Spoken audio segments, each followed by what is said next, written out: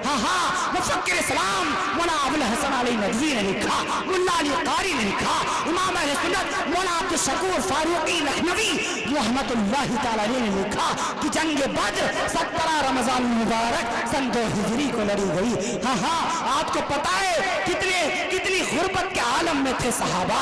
ابھی مکہ المکرمہ سے لٹ پٹ کر آئے ہوئے 1.5 سال کا وقفہ نہیں گزرا ہے کہ رب ذوالجلال نے قرآن کریم کے 70ویں سپارے میں آیت کریمہ نازل فرما دی. اذن پورے طور پر اذن الذین یقاتلون فی سبیل اللہ، کہ اب تمہیں اجازت ہے ان لوگوں نے جنہوں نے تمہیں برباد کیا تھا ان سے بدلہ لو. ادھر سے 1000 کا لشکر ہے، ادھر سے 313 ہے. مسلمانوں کبھی تم غور کر لیا کرو تمہاری تاریخ کیا بتاتی ہے، صحابہ کرام کی تاریخ کو دیکھ لیا کرو.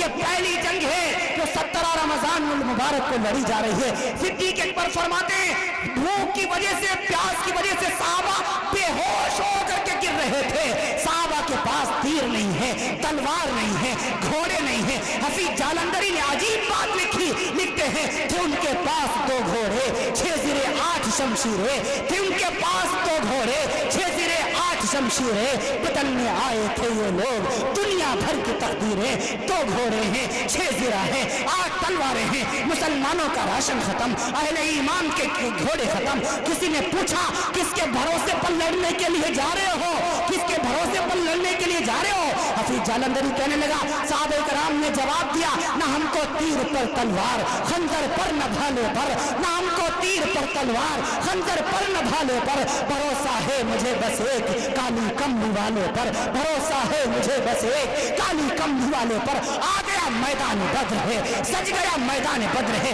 بس یہی تھوڑا سا نقشہ بتا کر میں اپنی بات کو ختم کرتا ہوں. میدان بدر سج گیا، ادھر سے 1000 کا لشکر جرار ہے، ادھر سے 313 صحابہ کرام ہے، صرف 8 تلواریں ہیں. یہ وہی جنگ ہے جس میں امام الانبیاء نے اپنی پیشانی نبوت کو پورے پاپم میدان بدر میں جھکا دیا تھا رب ذوالجلال کی عدالت میں، اور اعلان کر دیا تھا، دعا مانگی تھی. سب سے پہلی دعا امام الانبیاء کی میدان بدر میں، جنگ کے میدان میں یہی تھی. میرے نبی نے میدان بدر میں پیشانی کو رب کی عدالت میں جھکا کر دعا مانگی تھی، اے رب ذوالجلال، اے مولائی کائنات، اے کامل الذات، اے قاضی الحاجات، اے آدم، اے مجھ کو پیدا کرنے والے، میرے والد عبداللہ کو پیدا کرنے والے، ان کے والد عبد المطلب کو پیدا کرنے والے، ان کے والد ہاشم کو پیدا کرنے والے، ان کے والد عبد مناف کو پیدا کرنے والے، ان کے والد قصی کو پیدا کرنے والے، ان کے والد کلاب کو پیدا کرنے والے، ان کے والد مرہ کو پیدا کرنے والے، ان کے والد لوئی کو پیدا کرنے والے، ان کے والد خالد کو پیدا کرنے والے، ان کے والد فہر کو پیدا کرنے والے، ان کے والد مالک کو پیدا کرنے والے، ان کے والد نظر کو پیدا کرنے والے، ان کے والد کنانہ کو پیدا کرنے والے،